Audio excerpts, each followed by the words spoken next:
Y en nuestros países, nada se vende tanto y tan barato como esa basura. Y la gente rechaza a Dios porque dicen, quieren ser libres. Eso me recuerda del pasajero de un avión 747 que cruzaba el Atlántico. Salió de la cabina de los pilotos y dijo, tengo buenas noticias para todos. Acabo de matar a los pilotos y ahora somos libres. ¡Somos libres! ¿Libres para qué? ¿Para que el avión se estrelle por no tener pilotos? Bien, veamos Gálatas 5:1. Estad pues firmes en la libertad con que Cristo nos hizo libres, y no estéis otra vez sujetos al yugo de esclavitud.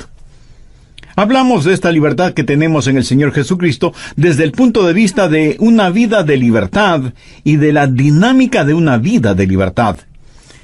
¿Cuáles son las dimensiones de esa vida? Quiero decir, ¿de qué somos libres? Pablo menciona por lo menos 3 cosas en esta epístola a los Gálatas. Primero, libres de la esclavitud del legalismo. Gálatas 1, versos 6 y 7. Estoy maravillado de que tan pronto os hayáis alejado del que os llamó por la gracia de Cristo para seguir un evangelio diferente. No que haya otro, sino que hay algunos que os perturban y quieren pervertir el evangelio de Cristo. El apóstol dice en el verso 6 que algunos estaban abandonando el evangelio, y el verso 7 dice que algunos pervertían el evangelio. ¿Por qué algunos abandonaban el evangelio? Por culpa de aquellos que pervertían el evangelio. Verá, Satanás es un pervertido, y todo lo que hace es tomar aquello que es bueno, puro, santo y justo, y pervertirlo. ¿Por qué el diablo prefiere pervertir el evangelio en vez de negarlo?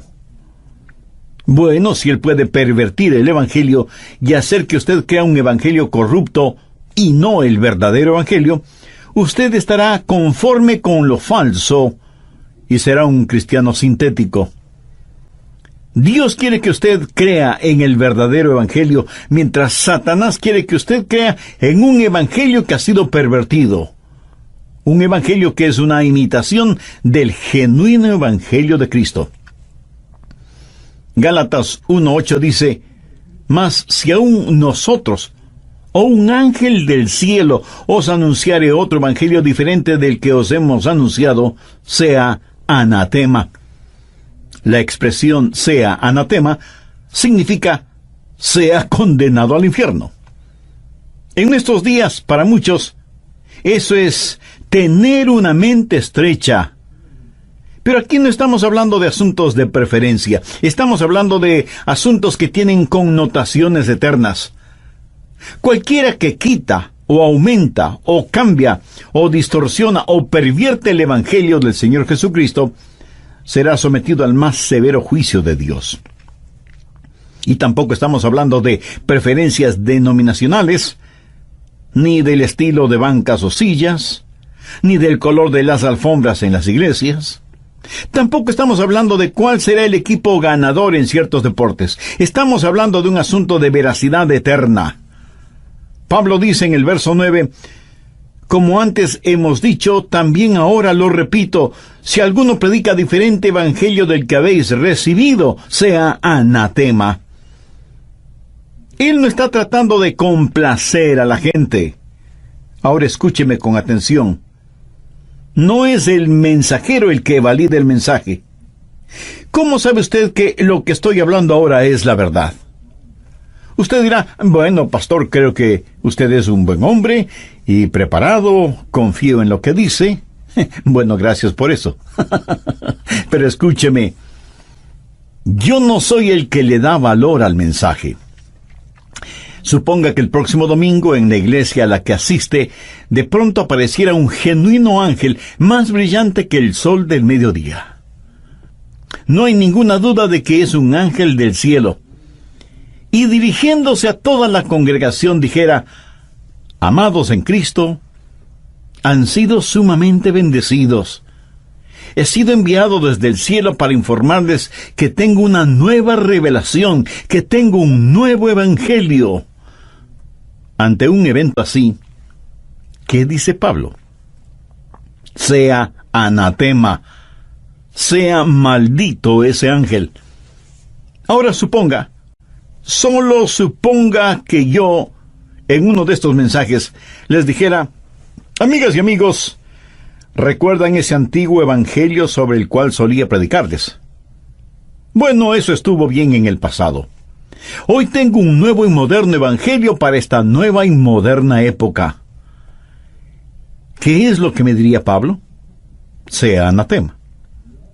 Si yo les dijera que he cambiado mi modo de pensar y que tengo una nueva revelación de Dios, la ira, el juicio, el anatema de Dios caería sobre mí.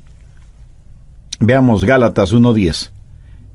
Pues, ¿busco ahora el favor de los hombres o el de Dios? ¿O trato de agradar a los hombres? Pues si todavía agradara a los hombres, no sería siervo de Dios. Pablo está diciendo: yo soy un embajador, no un político. No he venido para hacerles cosquillas en los oídos. No he venido para complacerles a ustedes. Hay un solo evangelio, no dos ni tres. Jesucristo es el único camino al cielo. Y ese fue el permanente mensaje de Pablo. Los teólogos liberales modernos seguramente piensan que Pablo tuvo una mente sumamente estrecha. A propósito, queremos que nuestro banquero sea estrecho de mente. Que el piloto del avión en que volamos sea estrecho de mente. Deseamos que nuestro doctor sea estrecho de mente, pero de alguna manera en las cosas más importantes, como es nuestro destino eterno, queremos ser amplios de mente, aceptando que no importa lo que uno crea mientras lo crea sinceramente. Nos molesta de que hay un solo camino al cielo, porque para quedar bien con todos, decimos que todas las religiones son buenas y eventualmente conducen a Dios. No, 1000 veces no, eso no es cierto. Hay un solo evangelio, que es el evangelio de la gracia de Dios.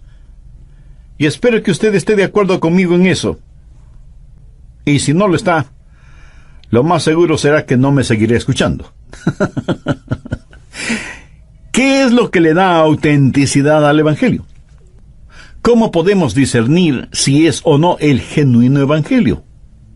Pablo nos da al respecto 3 importantes puntos. Primero, la prueba de la provisión. ¿De dónde proviene? Los versos 11 y 12 tienen la respuesta. Mas os hago saber, hermanos, que el evangelio anunciado por mí no es según hombre, pues yo ni lo recibí ni lo aprendí de hombre alguno, sino por revelación de Jesucristo. ¿Lo ve? El evangelio no es el invento de ningún hombre. No es algo que a Pablo de pronto se le ocurrió. Es algo que Dios mismo le dio. No es una invención humana, sino una revelación divina. Y Pablo dice que fue una directa y divina revelación. Así que como primera cosa, el verdadero evangelio proviene de Dios mismo. En algunos establecimientos comerciales de vez en cuando veo un pequeño letrero que dice: vaya a la iglesia de su elección este domingo. Eso suena muy bien, y puedo entender la intención. Pero verán, no es cuestión solo de ir a la iglesia de nuestra elección, sino de ir a una iglesia en donde se predique todo el consejo de Dios, o sea, en donde se predique la integralidad de la palabra de Dios. ¿Quiénes somos nosotros como para decirle lo que es bueno o lo que es malo? ¿O es que no hay un Dios que ya haya hablado? Pablo dice: este evangelio no lo aprendí de los hombres. No lo aprendí de mis amigos mientras tomábamos una tacita de café. Por lo tanto, el evangelio es autenticado por la fuente de la cual proviene. Segundo, la prueba del mensaje. ¿Cómo somos salvos? Volvamos al verso 6. Estoy maravillado de que tan pronto os hayáis alejado del que os llamó por la gracia de Cristo para seguir un evangelio diferente. Cualquier evangelio que no sea el evangelio de la gracia no es el genuino evangelio. ¿Cómo somos salvos? Efesios 2:8 dice: por gracia sois salvos por medio de la fe, y esto no de vosotros. ¿Cómo somos salvos? Por la gracia de Dios, traída por Cristo en la cruz.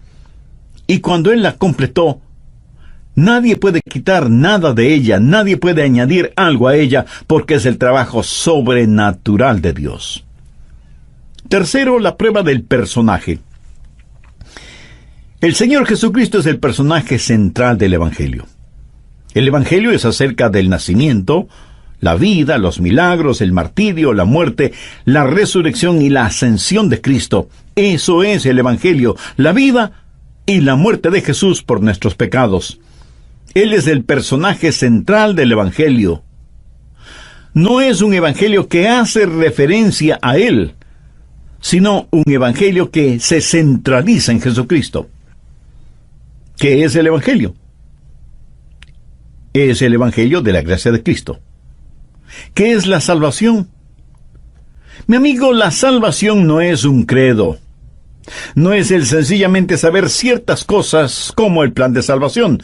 Usted puede saberlo y sin embargo irse al infierno, porque usted no se salva por el plan de salvación, sino que se salva por medio del hombre que provee esa salvación. La salvación tampoco es un código. Usted puede decir: yo creo que si vivo correctamente iré al cielo. Pablo dice que si la justificación viniera por la ley, entonces Cristo murió en vano. Si usted pudiera salvarse por vivir correctamente, entonces el Calvario fue un tremendo error.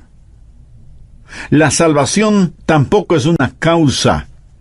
Usted puede decir: bueno, yo creo que si amo a todos, Dios me dejará entrar en el cielo. O a lo mejor puede decir: soy miembro de la Iglesia Bíblica Fundamental.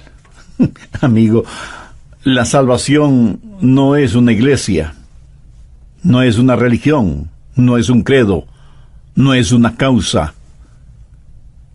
Es una persona que se llama Jesucristo.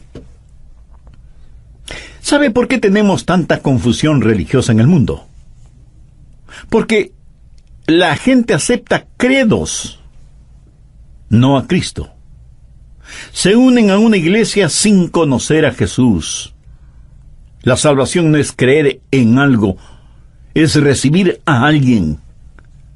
La fuente del genuino evangelio es Dios. La salvación es únicamente por gracia. El personaje del evangelio es Jesucristo. Y la Biblia claramente dice que Jesús no es un buen camino al cielo, sino que es el único camino al cielo. Busque Hechos 4:12.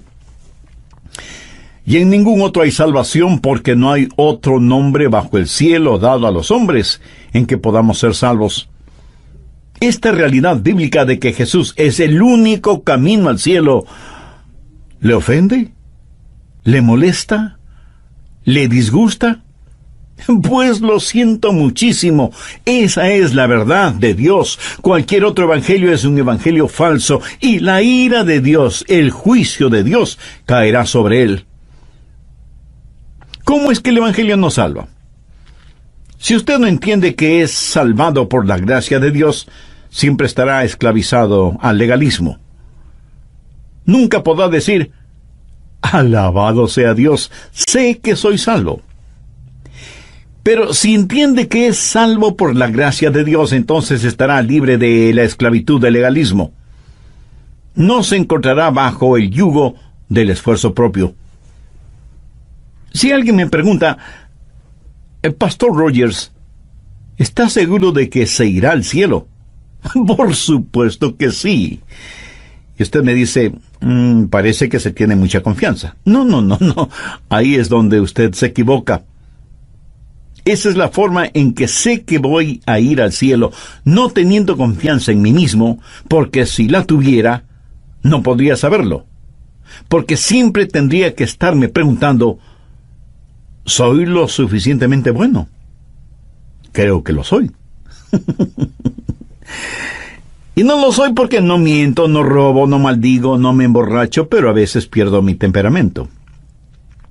Pero cuando me salvé por la gracia de Dios, todo depende de Él.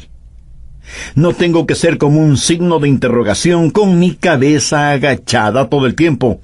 Puedo ser más bien como un signo de admiración totalmente erguido y decir, alabado sea Dios, sé que soy salvo. Nosotros somos hijos de Dios, no esclavos de Dios. Busque Gálatas 4:7. Así que ya no eres esclavo, sino hijo. Y si hijo, también heredero de Dios por medio de Cristo. Esa es la libertad que nosotros tenemos. Si usted está tratando de salvarse por medio de la ley, haciendo esfuerzos por ser bueno, usted es un esclavo. Si usted es salvo por gracia, es un hijo. Un esclavo es aceptado en base a lo que hace, pero un hijo es aceptado en base a quién es. El esclavo está ansioso de complacer a su amo para ser aceptado. El hijo descansa en el amor del padre y sabe que es aceptado. El esclavo es aceptado en base a su desempeño. El hijo es aceptado en base a su relación. El esclavo es aceptado en base a su productividad, pero el hijo es aceptado en base a su posición. El esclavo sabe que si fracasa, puede perder consideraciones. El hijo sabe que si fracasa, aunque sea disciplinado amorosamente, seguirá siendo el hijo de su padre, seguirá perteneciendo a la familia. No olvide que la gracia de Dios es el amor que Dios nos demuestra, a pesar de que no tenemos ningún mérito. Y no depende de nada que nosotros hagamos. Dios nunca dice, te amo porque, o te amaré si es que. Esas son expresiones condicionales. Pero el amor de Dios es incondicional. Si el amor de Dios por usted dependiera de ciertas condiciones suyas, por ejemplo, fidelidad, bondad, gentileza, misericordia, o cualquier otra condición, si una de esas condiciones cambia en usted, entonces el amor de Dios por usted tendría que cambiar. ¿No le parece? Pero como todo depende de Dios y Dios no cambia, su amor por usted nunca cambia. ¿Conoce usted el amor de Dios? Mejor aún, ¿tiene usted el amor de Dios? Usted puede conocer del amor de Dios, pero tener el amor de Dios solo es posible cuando se tiene a Jesucristo en el corazón. Y tener a Cristo en el corazón no es cuestión de religión, sino de relación. No hay nada que usted pueda hacer para que Dios deje de amarlo. El amor de Dios es una acción hacia nosotros, no una reacción hacia nosotros. Y es una acción natural de parte de Dios, que no está basada en lo que nosotros somos, sino en quién es Él, y Él es amor. Por lo tanto, no tratamos de ponernos nosotros mismos en una circunstancia favorable para que Dios nos ame. Nosotros reaccionamos al amor de Dios que está ahí para nosotros. Dios no cambia para poder cambiarle. Dios le ama para poder cambiarle. Y nada le puede cambiar más y darle total libertad que la gracia de Dios. Cuando un creyente finalmente comprende eso, es maravilloso porque primero usted es libre de cualquier esfuerzo propio. Muchas personas tratan diariamente de hacer algo para que Dios les ame, tratando de ser lo suficientemente buenas para que Dios les ame. Amigo, esa es una esclavitud infernal.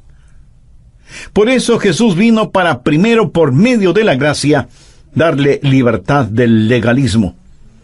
Segundo, Él vino para liberarle de la crítica. Veamos Gálatas 2, los versos 4 y 5. Y esto a pesar de los falsos hermanos introducidos a escondidas, que entraban para espiar nuestra libertad que tenemos en Cristo Jesús, para reducirnos a esclavitud, a los cuales ni por un momento accedimos a someternos, para que la verdad del Evangelio permaneciese en vosotros. Desde las oficinas de las denominaciones vinieron algunos ejecutivos religiosos y encontraron que algunas personas que vivían en la gracia de Dios se regocijaban en esa gracia, y ellos venían a imponer sus reglas y reglamentos. El apóstol Juan en su Evangelio nos dice que la ley vino por medio de Moisés y que la gracia y la verdad vinieron por medio de Jesucristo. Ahora, ¿qué es la ley? La ley era reglas, reglamentos, requisitos, rituales y restricciones.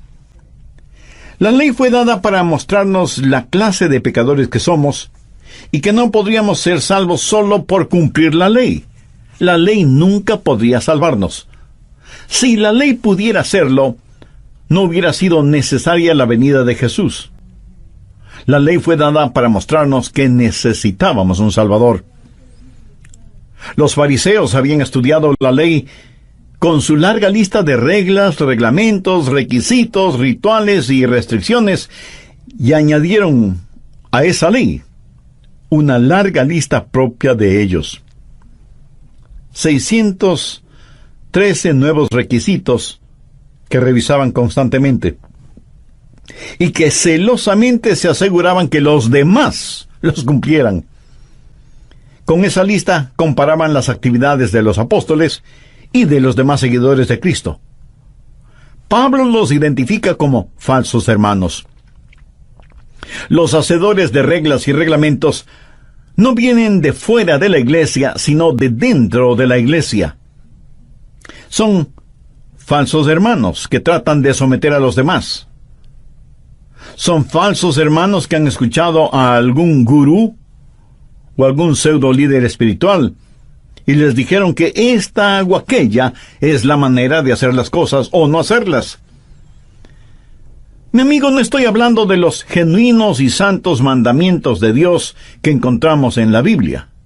Estoy hablando de asuntos preferenciales externos que la gente trata de imponer sobre nosotros, tratando de meternos en sus moldes personales y sometiéndonos a la crítica.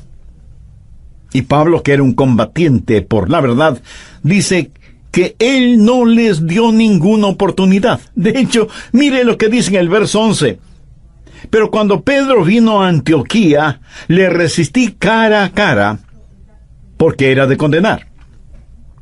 En otras palabras, Pablo le dijo a Pedro que era un hipócrita, porque había permitido que los judaizantes y los legalistas vinieran a criticarles, y que si estaban viviendo por gracia, no podían volverse atrás a la ley. Por supuesto que debemos preocuparnos por lo que los demás piensan, porque no podemos herir la conciencia de los hermanos débiles espiritualmente. Pero permítame decir algo al respecto. Hay un buen número de hermanos débiles profesionales. En realidad no son hermanos débiles, sino que lo aparentan como una disculpa para sus pecados, porque siendo hermanos débiles, alguien les fue piedra de tropiezo. No permita jamás que estos falsos hermanos le esclavicen o lo sometan. No deje que el problema de ellos se vuelva su problema. Están enfermos, y usted no puede enfermarse a usted mismo tratando de que ellos se sanen. Usted permanezca libre en la libertad con que Cristo le hizo libre. Cuando usted es salvado por la gracia de Dios, está libre de la esclavitud del legalismo y de la crítica. Verá, bajo el legalismo está esclavizado a usted mismo. Bajo la crítica, usted es esclavo de otros. Pero hay algo más de lo cual Jesús nos libera, y es de la esclavitud del fatalismo. Busque Gálatas capítulo 4, verso 3. Así también nosotros, cuando éramos niños, estábamos en esclavitud bajo los rudimentos del mundo. ¿Qué quiere decir Pablo cuando habla de los rudimentos del mundo? Bueno, se refiere a las fuerzas elementales de la naturaleza, las estrellas, los planetas, la naturaleza en sí misma, su nacimiento. Todo eso es fatalismo. Busque Gálatas 4, los versos del 9 al 11. Mas ahora, conociendo a Dios, o más bien siendo conocidos por Dios, ¿cómo es que os volvéis de nuevo a los débiles y pobres rudimentos a los cuales os queréis volver a esclavizar? Guardáis los días, los meses, los tiempos y los años, me temo de vosotros que haya trabajado en vano con vosotros. ¿De qué habla Pablo aquí?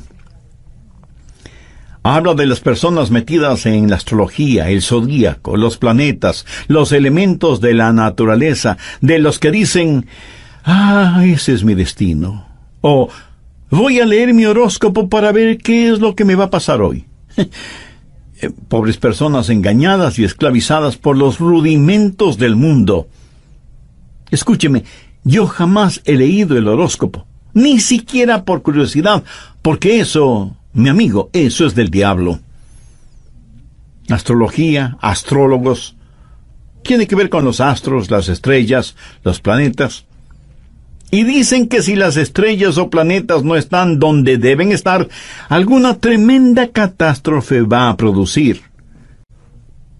Alguna tremenda catástrofe va a ocurrir. Y pregunto, ¿y cómo saben ellos dónde están las estrellas y los planetas o dónde deben estar?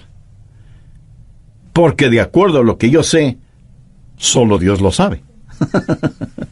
Escúcheme.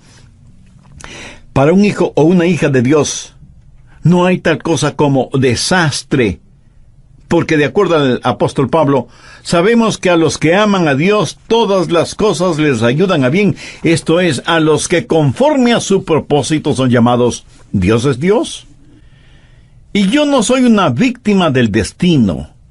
No puedo decir, esa es mi suerte, o que la ubicación de las estrellas o los planetas no me fueron favorables.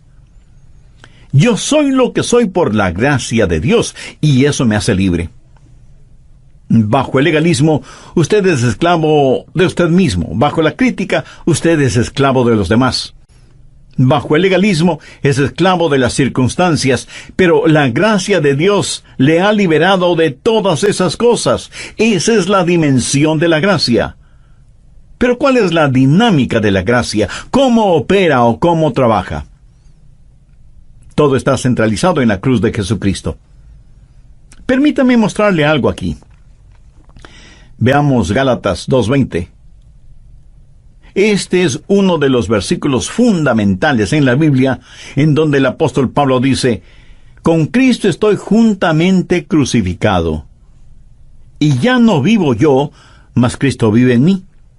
Y lo que ahora vivo en la carne, lo vivo en la fe del Hijo del Hombre, el cual me amó y se entregó a sí mismo por mí».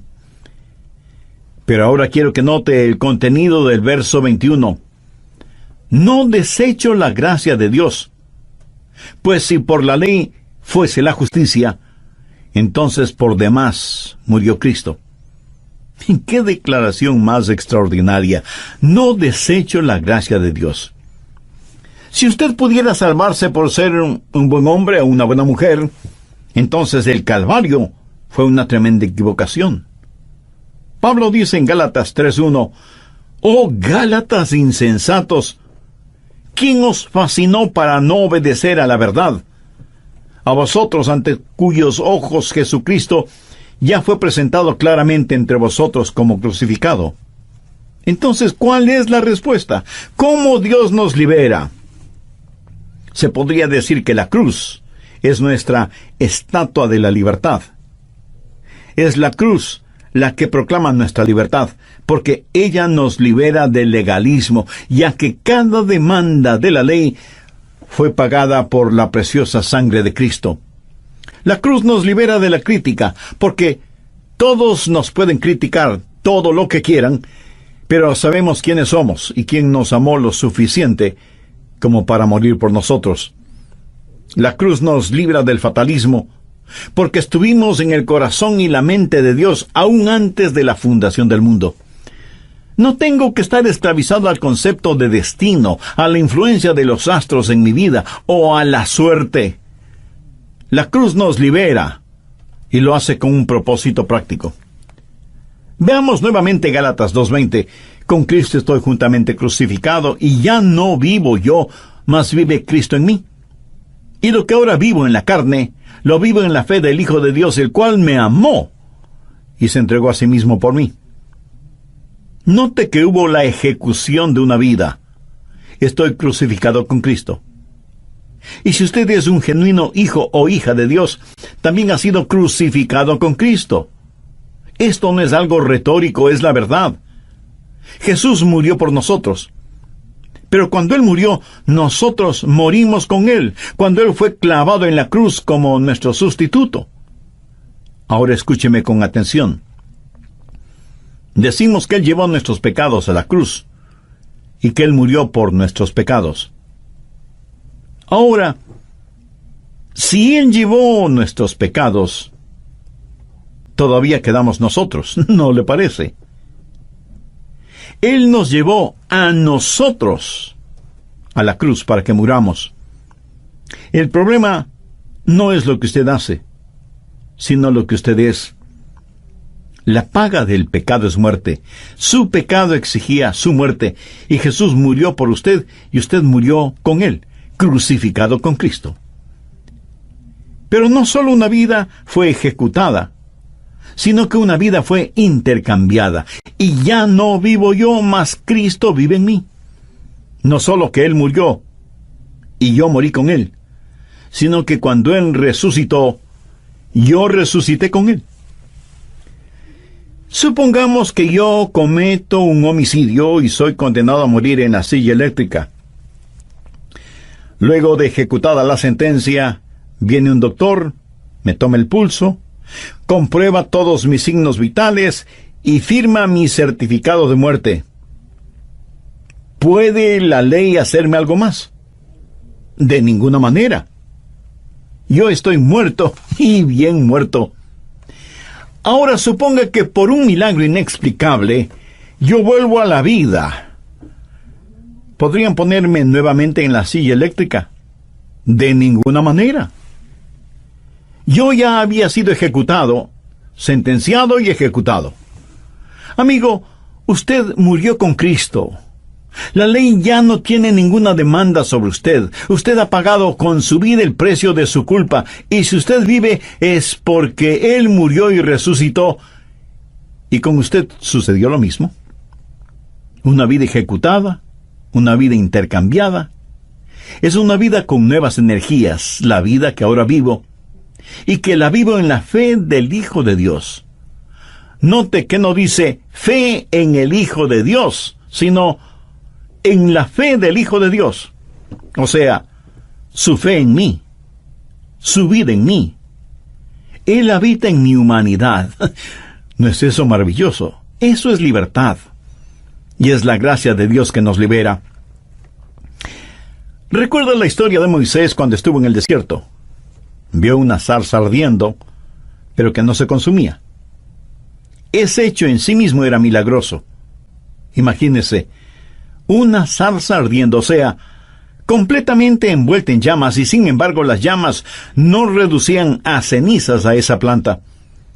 Bien podríamos asumir que esa zarza estaba bastante seca, y que hubiera sido fácil que fuera consumida por las llamas, ¿no le parece? Moisés en ese entonces era un exiliado en el desierto. Había tratado de ser un misionero, y lo que hizo fue matar a un hombre, no premeditadamente, sino accidentalmente. Pero el asunto es que mató a un hombre. Y cuando Moisés estuvo en ese lugar, en el desierto, Dios le dijo: Moisés, quita el calzado de tus pies, porque el lugar que pisas es santo. Y la zarza ardía y no se consumía. Moisés la vio y seguramente dijo: ¡qué zarzal más maravilloso! A pesar del fuego, no se consume. Está ardiendo por Dios. Si yo estuviera ardiendo en fuego, en menos de 24 horas mi cuerpo solo sería un montón de cenizas. Pero esta zarza está en llamas, pero no se consume. Quisiera ser como esa zarza, ardiendo de esa manera. Quisiera que mi vida ardiera para Dios, para siempre. Ahora imagínese que Dios le hubiera dicho a Moisés: hijo mío, quiero decirte algo. ¿Tú crees que este zarzal es algo especial, maravilloso? Quiero que veas que hay muchas otras plantas en este lugar. Y yo puedo hacer lo mismo con cada una de ellas. Moisés no es el zarzal, soy yo en el zarzal que hace la diferencia. Yo puedo hacer lo mismo con cualquier planta. ¿Sabe? Algunas veces vemos a algunas personas consagradas y decimos, qué siervo, qué sierva más consagrados, qué sierva más consagrada. Me gustaría ser así. Miren lo que hacen por Dios. Y Dios dice, no es lo que ellos hacen, es lo que yo hago en ellos. ¿Lo entiende? Cualquier planta sirve donde quiera que esté, no solo en el desierto. Dios puede utilizar a cualquier persona que permita que Dios la utilice. ¿Qué es lo que Pablo dijo? Con Cristo estoy juntamente crucificado y ya no vivo yo, mas Cristo vive en mí. Y eso, mi amigo, es verdadera libertad. No deje que nadie le someta, le ponga bajo el yugo de esclavitud. Permanezca firme en la libertad con que Cristo le hizo libre. Él nos ha liberado de la esclavitud del legalismo, de la esclavitud de la crítica, de la esclavitud del fatalismo. En Cristo somos en verdad libres. He sido enviado desde el cielo para informarles que tengo una nueva revelación, que tengo un nuevo evangelio. Ante un evento así, ¿qué dice Pablo? Sea anatema, sea maldito ese ángel. Ahora solo suponga que yo, en uno de estos mensajes, les dijera, amigas y amigos, ¿recuerdan ese antiguo evangelio sobre el cual solía predicarles? Bueno, eso estuvo bien en el pasado, y ese fue el permanente mensaje de Pablo. Los teólogos liberales modernos seguramente piensan que Pablo tuvo una mente sumamente estrecha. A propósito, queremos que nuestro banquero sea estrecho de mente, que el piloto del avión en que volamos sea estrecho de mente. Deseamos que nuestro doctor sea estrecho de mente, pero de alguna manera en las cosas más importantes, como es nuestro destino eterno, queremos ser amplios de mente, aceptando que no importa lo que uno crea mientras lo crea sinceramente. Nos molesta de que hay un solo camino al cielo, porque para quedar bien con todos, decimos que todas las religiones son buenas y eventualmente conducen a Dios. No, 1000 veces no, eso no es cierto. Hay un solo evangelio, que es el evangelio de la gracia de Dios. Y espero que usted esté de acuerdo conmigo en eso. Y si no lo está, lo más seguro será que no me seguiré escuchando. ¿Qué es lo que le da autenticidad al evangelio? ¿Cómo podemos discernir si es o no el genuino evangelio? Pablo nos da al respecto 3 importantes puntos. Primero, la prueba de la provisión. ¿De dónde proviene? Los versos 11 y 12 tienen la respuesta. Mas os hago saber, hermanos, que el evangelio anunciado por mí no es según hombre, pues yo ni lo recibí ni lo aprendí de hombre alguno, sino por revelación de Jesucristo. ¿Lo ve?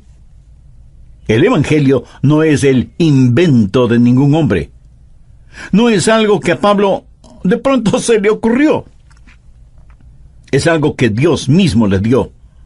No es una invención humana, sino una revelación divina. Y Pablo dice que fue una directa y divina revelación. Así que como primera cosa, el verdadero evangelio proviene de Dios mismo.